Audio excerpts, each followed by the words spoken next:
Greetings, everyone. Today I'm going to have you sign up for a Twitter account. This is in complement to the classroom and the community option. You all have to create a Google Classroom, but the other piece was the Google Community that I was having everybody do. The catch is not everybody has a Google domain anymore to where the community can work. They changed the rules on that. So about the middle of the class, anybody who doesn't have a Google domain won't be able to use Google Plus in the Google Community. So the other option is to come out here to Twitter and create something that can help you um, put out information about your class or your activity or your sport, whatever the case may be. So if you can't do the Google Community, this is your option. And so I'm going to show you my um, Twitter feed that I have for the Spirit Club. And I'm going to encourage you, I'm going to ask you to make the same or make something similar. I would also tell you that it's probably a good idea to make it for a club, activity, or sport. We do have some teachers here that made it for their classroom as well, but it complements the online learning management system that they already use, like Google Classroom. I know some people who use Canva that also use Twitter as an addition or as a complement to their website. So Twitter, for the most part, is a complement or for sport activity specific. But if you can't use Google Community, which it's the same thing, it's kind of a complement as well. If you can't use the Google Communities, this is your other option.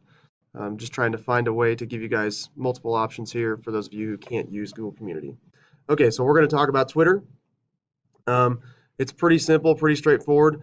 Here's my GHS Den page. Um, if you are not sure how to sign up for Twitter, I can take you there real quick. By going to twitter.com, you can just simply click the sign up button here. It'll ask you a few questions, like your birth date and a few other things.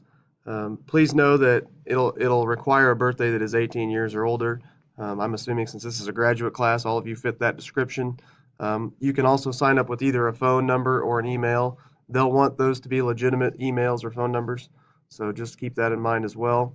I use my school one because this is a school account, and our school requires us to have all of our social media identified with our administrative offices. So I just kept it simple and did all that together. So after you sign up, I'm going to log in so you can see my view. And this is what it'll initially pop up. It's just your basic page. You'll have filled out some of the information regarding your profile, but I'm going to take you to the profile page first because that's what we're going to focus on. Those are some of the things that I want you to include that are similar to what I would have you do in the community. I'm going to take you to my profile page. If you come up here to your little icon that you've created back when you first created your Twitter feed, or if you've already done it, profile is in the first item here as you click on that. So I'm going to click on profile, and this is where we're going to create some of our things.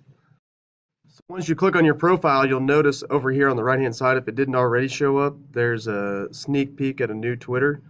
This is just a different view, and I'm actually going to go to it. It's a little more handy to manipulate Twitter for yourselves. So I'm going to click take a look. Excuse me.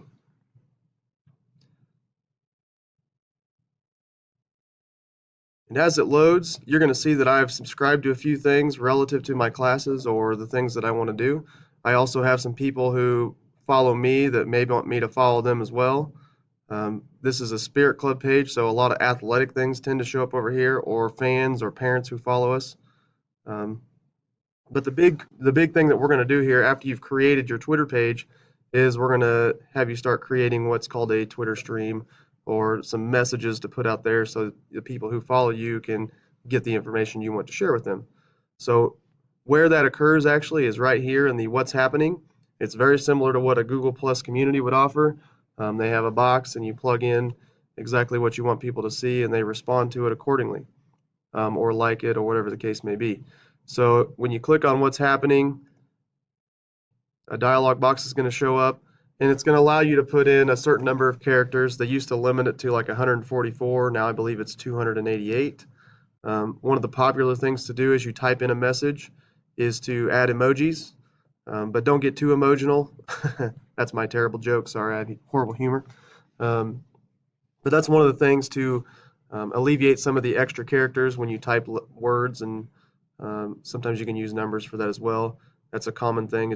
It may actually be changing language. I hate to say that for you English teachers out there, but a lot of people tend to use that for convenience more than they do actual proper grammar or proper writing. Um, Down here at the bottom, you have three options. You have the picture option, which could be a picture that you took or a picture that you found. You can do a GIF, which is one of those images that kind of moves just kind of tangentially, and I think most of you will have an idea of what that is. It's not quite a video, but it's not quite a picture either. It's somewhere in between. And then you can also take a poll.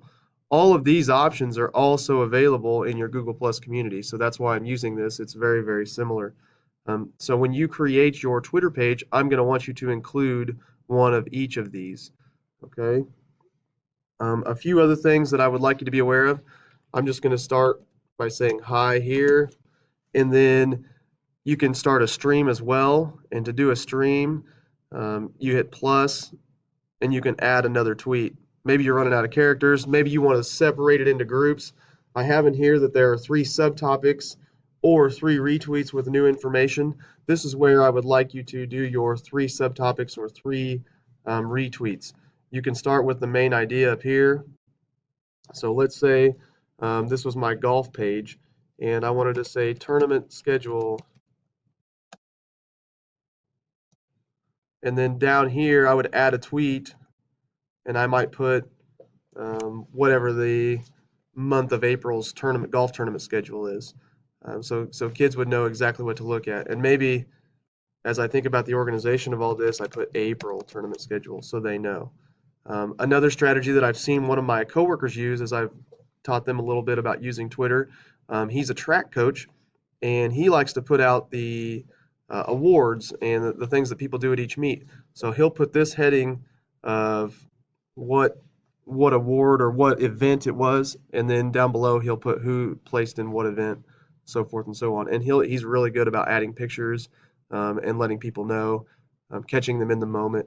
It's a pretty cool deal. So I'd highly recommend you use this for things like that. I'm not going to get even more specific. There's everything you need for this is located in your syllabus and in the Google community assignment listing that I've put out there for you. I'm going to try and keep this video as short as I possibly can. I highly recommend you experiment with it. I'm going to discard this for now and just show you a couple other things that are out here. Besides adding stuff, this is a great way to connect with other professionals or other groups that can help your group or classroom. So if you search like hashtags, or if you search Twitter here and then you follow people, like, so one day I searched out Patrick Lencioni or Patrick Lencioni, however you want to say that. And so he's an author for business management and business leadership books. And so I'm following him now, and you just never know who else is out there on Twitter that you could follow that is somebody that is relative to what you're trying to do and puts out really good tweets every day that you can use in your classroom with your activity, whatever the case may be. So, for example, the track coach, he follows Runner's World and a couple other at K-State track and field because they're really popular, they're really good. And just little things like that can make a difference for you really simply just by following them and seeing what they're putting out there and then applying it to whatever you do. One of the cool things about this, just like in the Google Plus community, I like to have parents participate. So when they follow, that's one of the greatest things because they will add pictures too when they're at events, and it makes the community feeling of your class or your group or your activity come full circle. And then when you see them out there at the competition, they're all excited about celebrating their kid, and they see it out there online, and it's only a good thing for you and your group. I highly recommend this as you make an activity or group page. When you have your initial parent meeting, set the ground rules there. All right, what the purpose is and what we're trying to do with it, and you'll avoid some of the conflicts that might occur if you're worried about people like trying to bash or rag on people. You also need to know that within your own Twitter account, you can manage who does and doesn't post, or you can block people so they can't be a part of your Twitter feed or your Google community, whatever the case may be. So whichever one you choose. So keep that in mind. That's really important.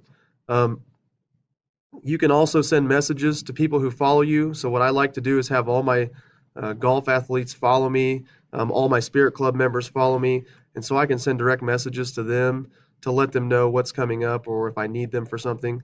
It's a really handy tool that happens behind the scenes of Twitter that you can manage your group with. So a lot of the things that I taught in the basic Google class also apply here. Um, if you want to put out assignments through here or reviews or whatever the case may be, whatever you're trying to do to get to your students or your group, this is a great place to do it because this is a space where kids live. This is where they're at. Twitter is a common place that I see kids operating in. So to wrap up the Twitter video, I want you to look at the four main headings here. You got your home feed. This is where the things that you subscribe to or follow kind of send you messages through. There's going to be some ads that come through, and if you don't like it, like if I don't like Delatoid, you can click the little arrow here, and you can say I don't like this ad or block Delatoid. Either way, I'm going to say I don't like this ad, so it goes away.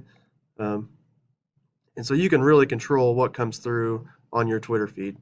The hashtags, if you want to see what hashtags are trending right now, uh, one of the things that I watch on TV at night is Jimmy Fallon, and one of his things is always to try and get people on Wednesdays to hashtag something. So you can check that out and see what's going on there.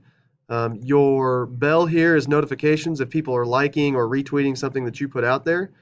Um, so that's always fun to kind of keep track of who's following you and who's retweeting and liking what you're doing. You can go specifically to mentions, and that'll break down specifically who's tagging you. So at GHSDen is right here, and the GHS engineering group tagged me right here. So that's an easy way to see who's tagging you and following along and doing some fun stuff. And then finally, that direct message place where you can send messages to different groups or people who have followed you. It's a really nice, easy, convenient way to communicate with your students, like the community, like Google Classroom, but it's complementary to it. In this case, it's very public, but I find that as a positive because it gets the word out there about how your class or your activity is doing, and then what great things the students within your group are doing.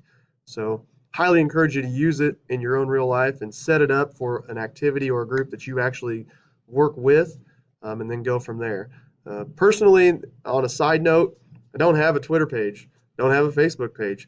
I will give this option. If you watch the whole video, if you have a Facebook and you'd rather do that than Twitter, please feel free to do that and send that to me. Now, I want you to understand, I'm not going to make a video about Facebook. I find Twitter to be more effective because that's where most of our students live.